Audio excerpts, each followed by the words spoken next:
Hey Marcel, how are you doing today? I am doing well, Greg. How about you? How are you?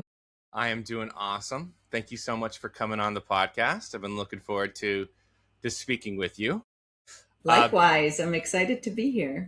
yeah, thank you so much. All right, to get started, maybe you could take a moment to tell us a little bit about your practice, kind of what you specialize in, and what you do. Absolutely. So, I have a registered investment advisory firm called TQM Wealth Partners that I started 10 years ago with the purpose of adding more of a human element to the financial planning and wealth management experience. TQM stands for Total Quality Management, which is a business management philosophy that espouses quality at all levels. But to me, TQM is also meaningful because in some Spanish speaking countries, it stands for Te quiero mucho, which means I love you very much. So I think the best way to achieve quality is by putting your heart into it.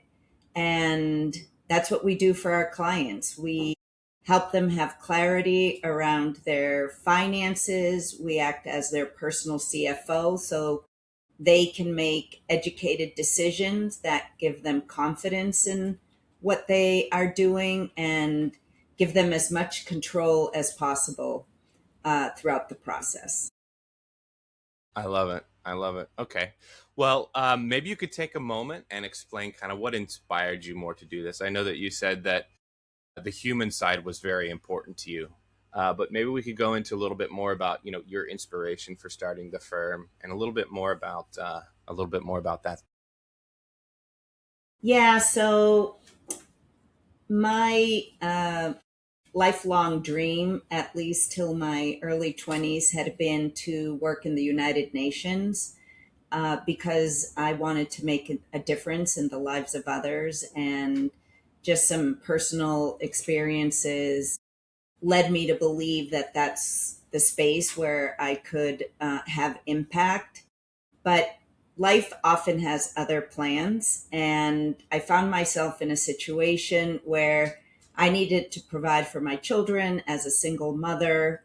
And I decided to study business and finance and had the opportunity to join a foundation for sustainable development where I was connecting small and medium sized business owners with um, banks, basically, and other institutions that could provide them finances.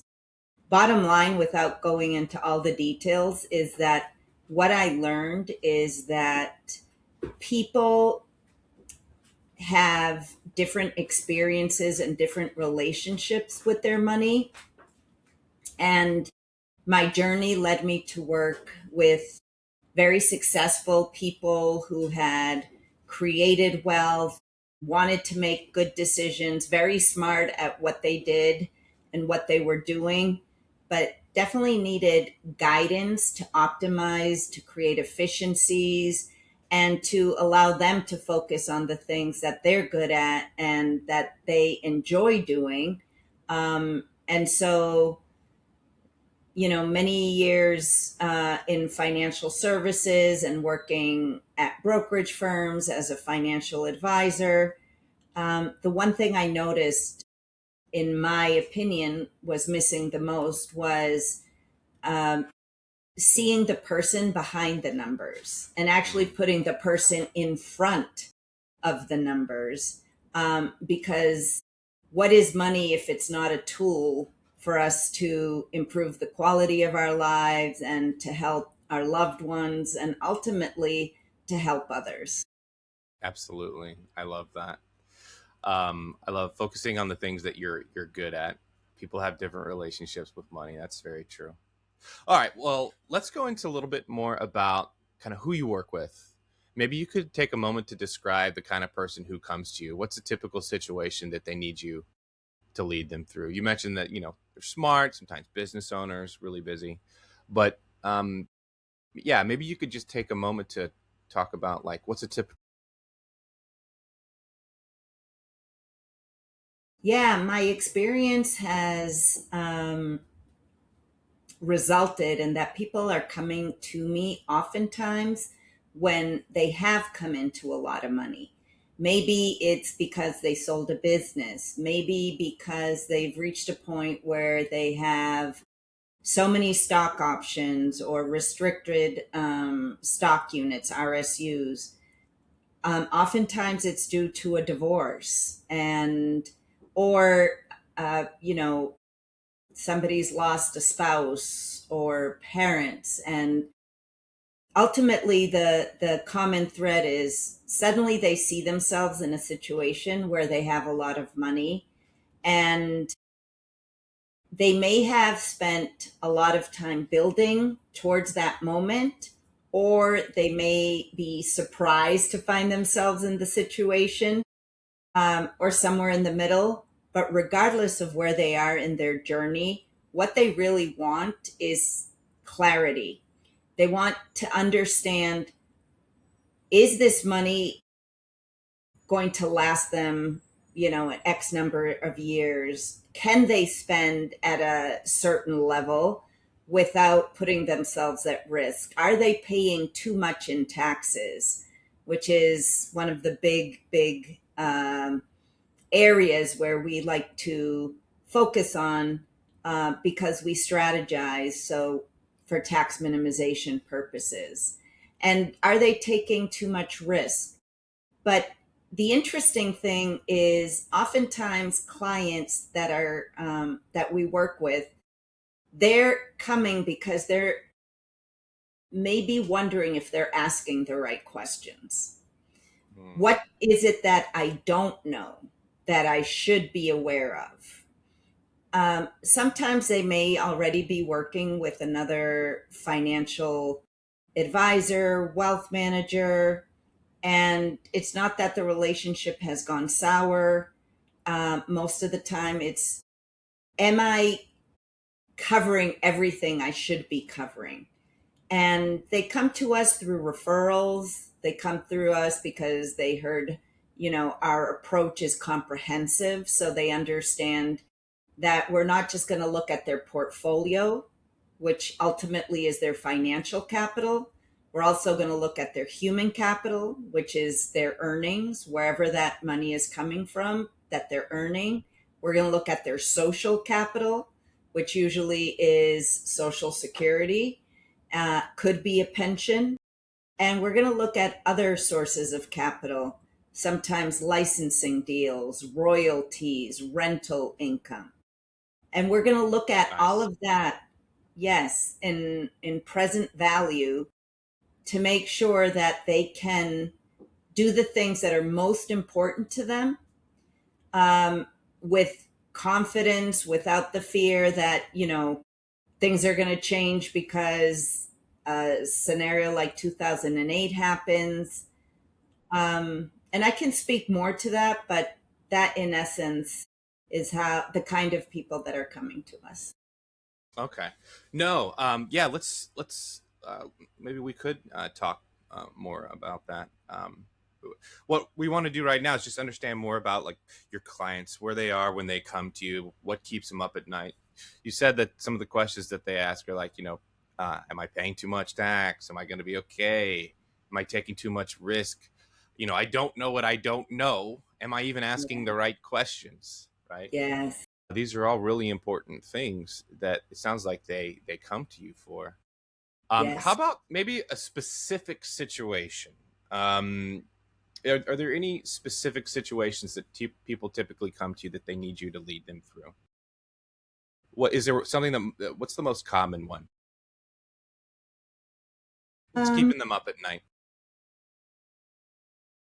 I think there's a lot of noise in the environment when it comes to money and finances. Whether you're following somebody on TikTok, or you watch the financial or business channels, or you read, you know, a financial blog or online newspaper, whatever it is, there's so much coming at us. It's like overload.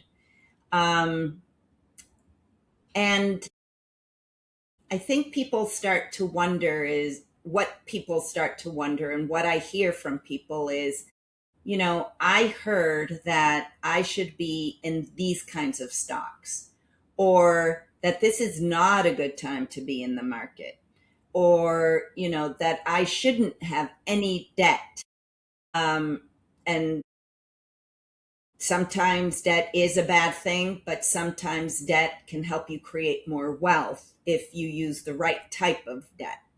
So I think they come here because they want to know, what does everything that they're hearing mean to them specifically?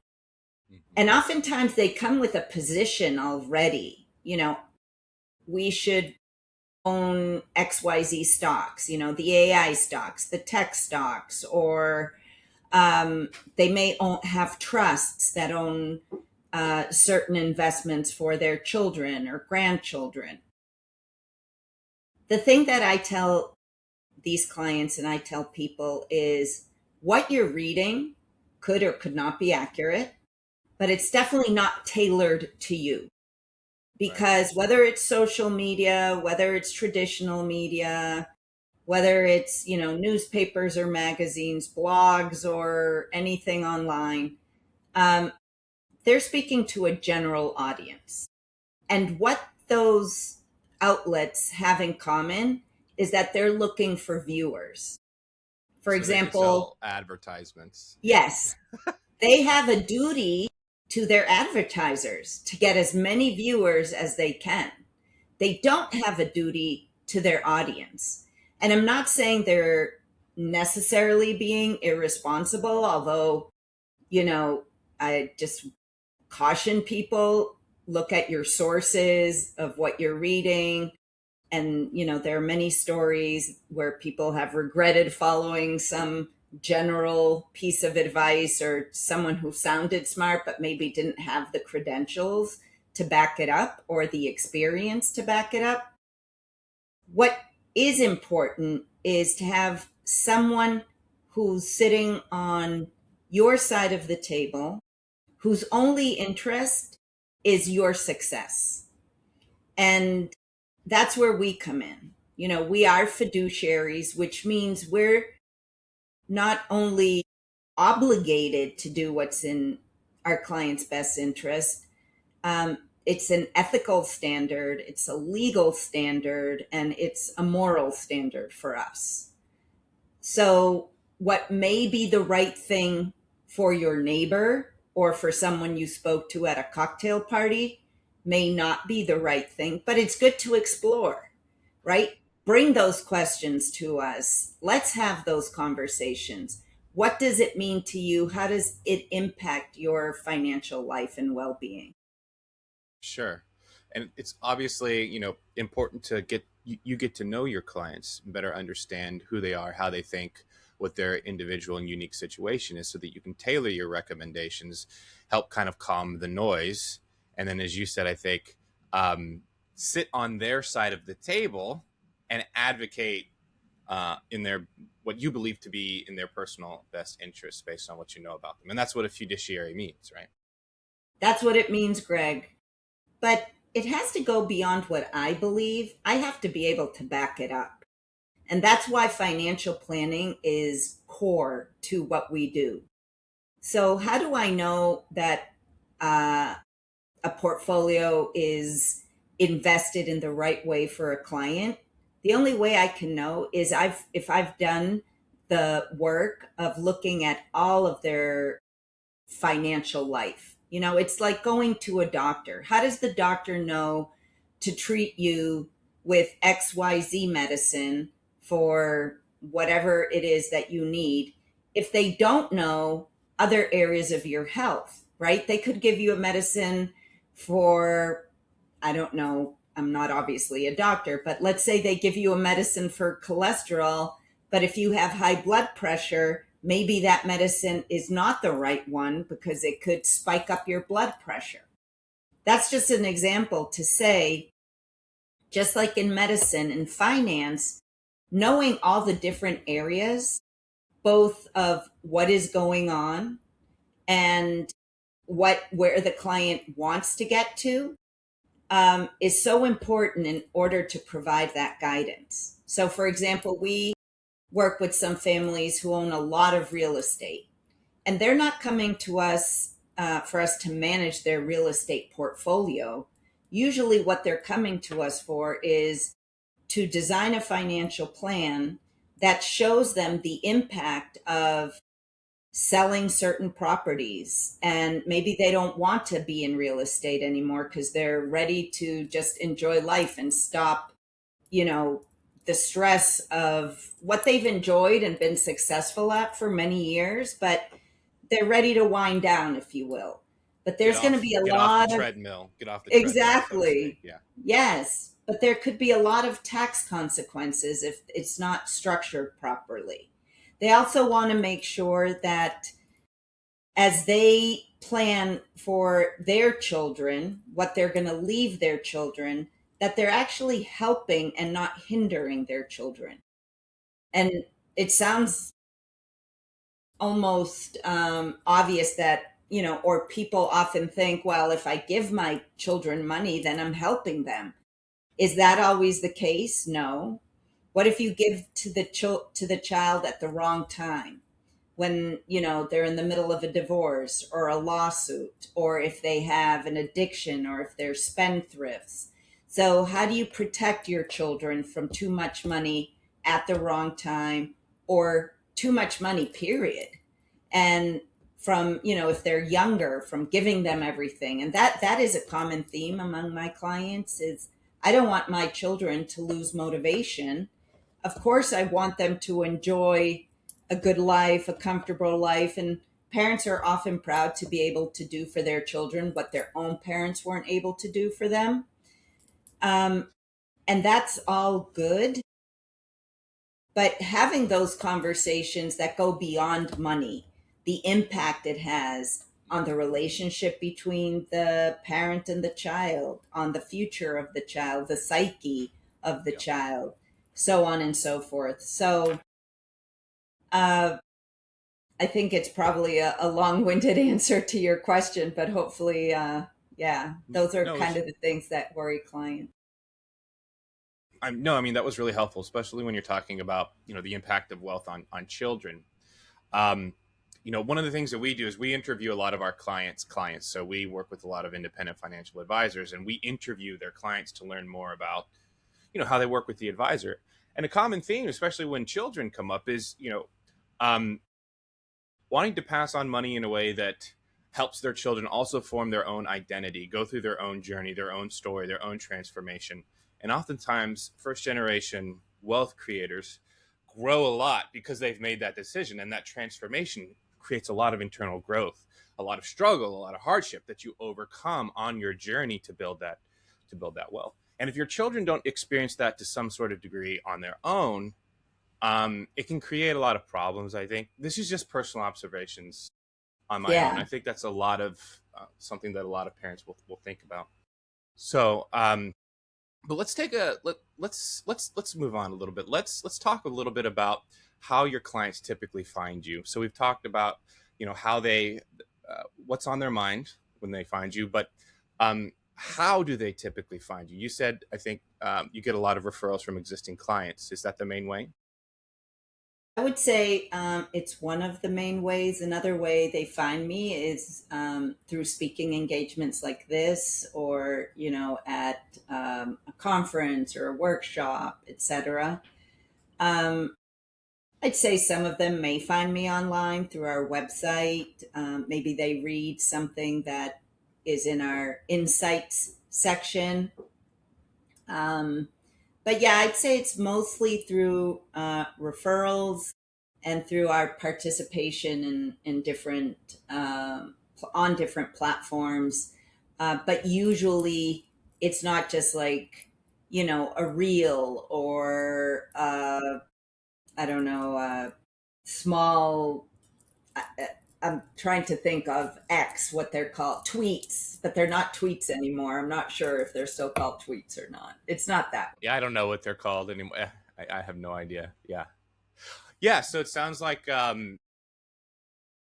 the things that are more substantial are the ways that people find you. So client referrals, you get a little bit through online search, but speaking engagements, interactions with these people, which makes a lot of Yeah. sense because this is something that's really important.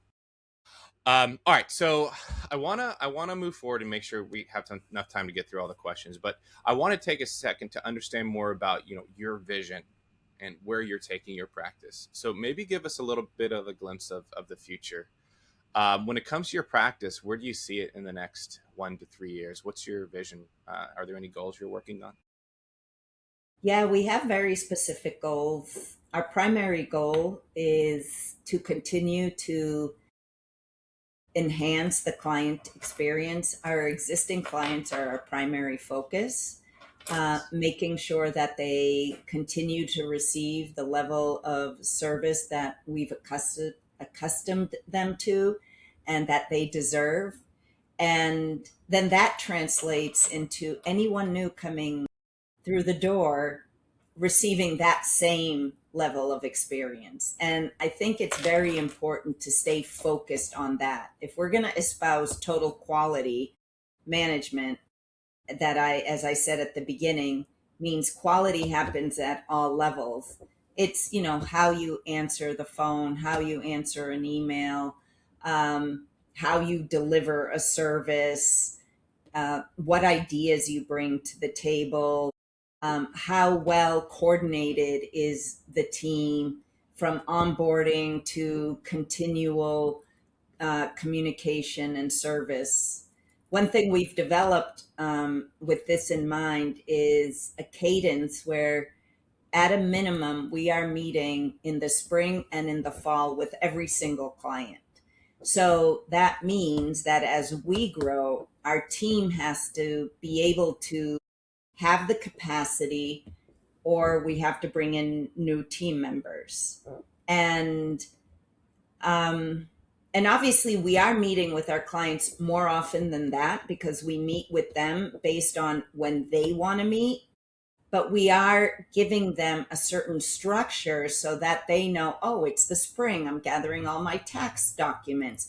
Oh, and by the way, I'm going to meet with the team at TQM Wealth Partners, so I have everything, and we're going to be able to update their financial plan and make sure that their portfolio is still meeting the goals that maybe have changed, maybe have been adjusted, um, or new things have happened in their lives. And we want to make sure that we're not stagnant, because actually financial planning is a dynamic process, and Absolutely. the plan is a decision making tool. And so we want to make sure that that's a continuous conversation, but that there's structure also, so that the clients aren't, caught off guard, like, oh, now she wants to know, what happened with X, Y, or Z that we had talked about at the last meeting. I don't even remember that. Um, yeah. So, Well, I wanted to talk about this a little bit more because what you're talking about is your process, right? So maybe we could yeah. take a second to talk about that. Um, Maybe you could walk us through, your actual process. So when let's say somebody becomes a client today, right? What happens the first couple of weeks? What does onboarding look like? What does it look like to work with you during the course of a calendar year? You kind of mentioned some of these things, but maybe Yeah. you could just kind of take us through it. Sure. It's my pleasure, Greg. Onboarding involves really getting to know our client better, and our client getting to know us better. So even if it's somebody that outside of this type of relationship we know, there are certain aspects that we want to connect with. So one of the first things we do is have what we call our working meeting. Our first meeting is a working meeting. We do in advance send some uh, information and a checklist of things that we're going to go through, if you will, documents they could prepare in advance.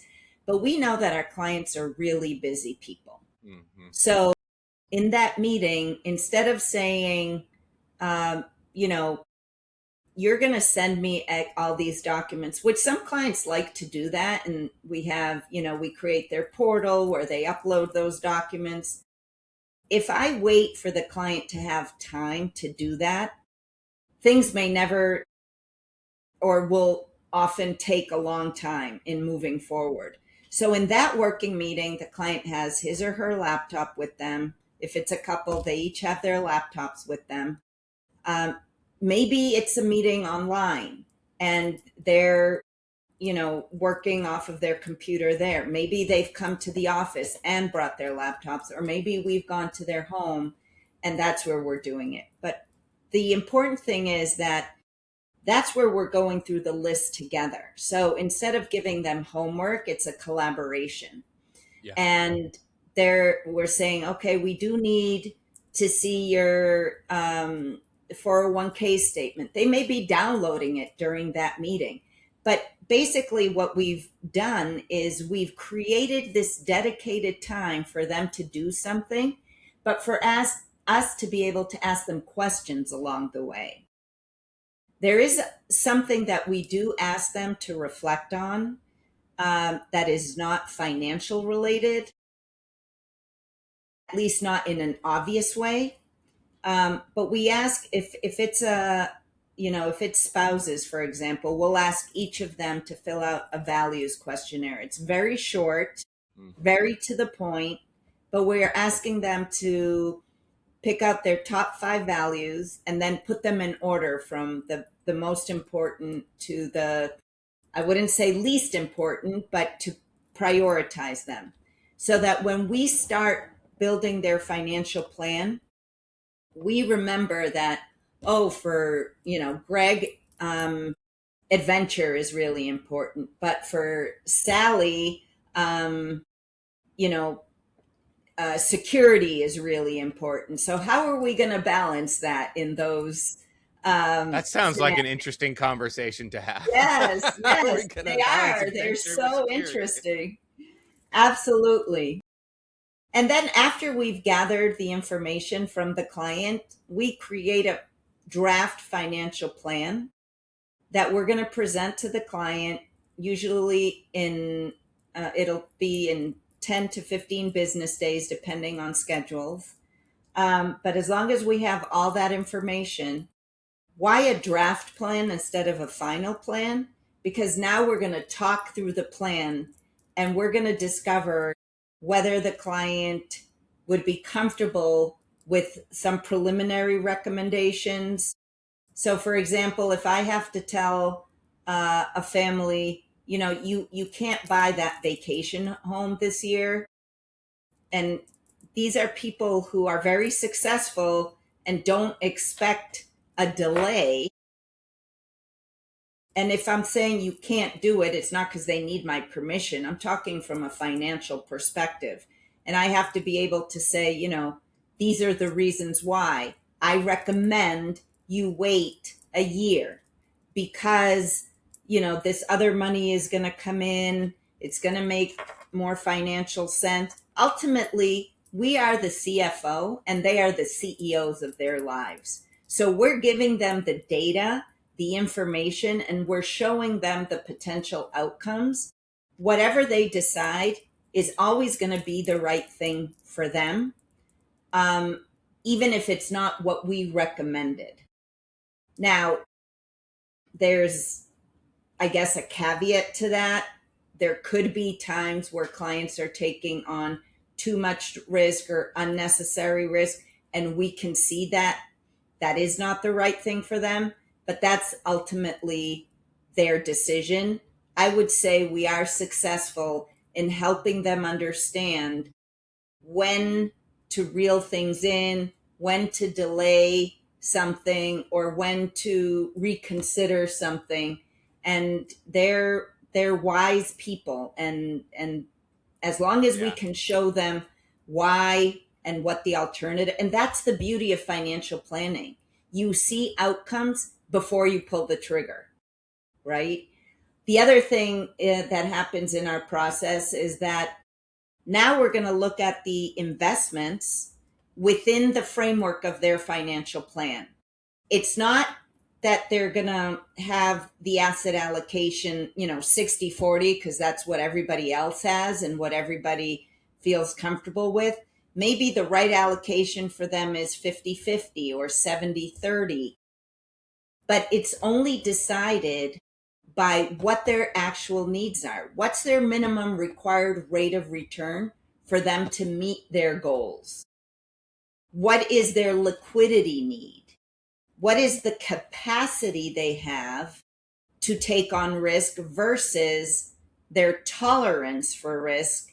And if they're diametrically different, how do we make balance that out? Right? So as much as numbers can give you guidance, the psychological aspect, which often in our industry we all say, peace of mind, Right. but there's no point in doing something that on paper looks good if you're really going to be stressed about it, right? Absolutely. So I always tell clients, if there's something that, and this happens, maybe this is one of the reasons clients come to us. They're like, well, I was working with somebody, I didn't really understand why we were doing this. So if you don't have clarity, that can create a little bit of stress, right? Or they really wanted me to do this, I wasn't comfortable, and I'm not sure if I should do this. Then there's no confidence in that decision. So what is an alternative? What would give you confidence? No, I love that. I love how you walk your clients through all of those things. You get to know them, you check in regularly, you make sure they understand why you get that financial plan going, and then line it up with investments and then help plan for possible outcomes in different scenarios. So, I really love it. Love the process. Okay, Thank so to you. land this thing in time, yeah. Yeah. Maybe just take a moment for somebody listening who wants to get in touch with you. What should they do next? Where should they go? Yeah, I would suggest they go to our website, tqmwealthpartners.com, and click on the contact us, and they can schedule a meeting there. They can just click on the schedule the meeting button. It'll take them to my calendar, and we can have an informational session where we just get to know each other, no commitment. But I think everything starts with a relationship. Do I feel comfortable talking with this person?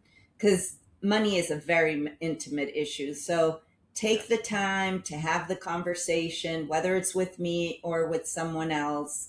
Make sure it's somebody you feel comfortable opening up to, sharing your deepest, darkest money secrets.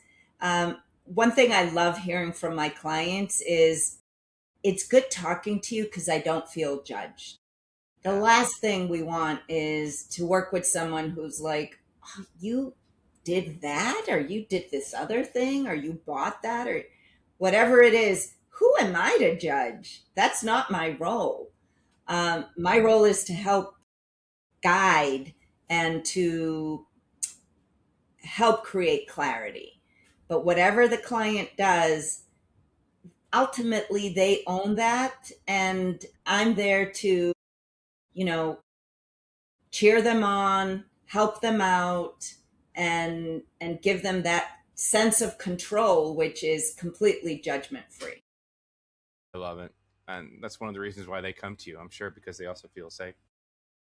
Well, thank you Yeah, so much, Marcel. Really appreciated the conversation. Thank you for taking the time to my pleasure, Greg. talk about Thank your you. firm, but more importantly, to talk about your clients and how you serve them. So, thank you. Thank you, Greg. I really appreciate it. It's a pleasure. All the best. I'll see you. Bye bye.